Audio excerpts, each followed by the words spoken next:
Hi guys! Naghahanap ba kayo ng quality at affordable na gamit sa bahay? Baka ito na yung para sa inyo.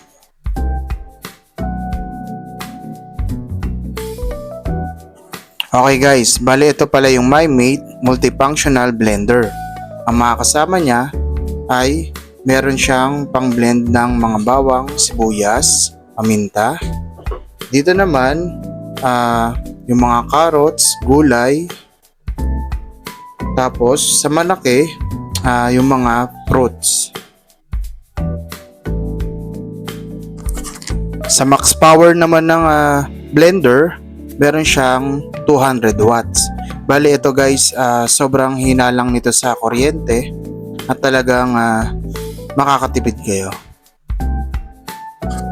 Sa function naman ng MyMate blender, meron siyang speed 1 saka speed 2.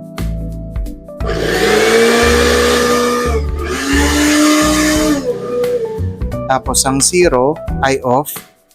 Ang P setting, ito ay gagamitin nyo lang sa pag-crush ng ice.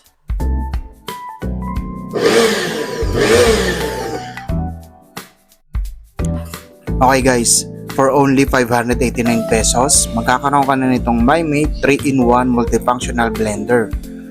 Quality na at affordable pa. Pwede rin siyang pang regalo at panggamit nyo sa bahay.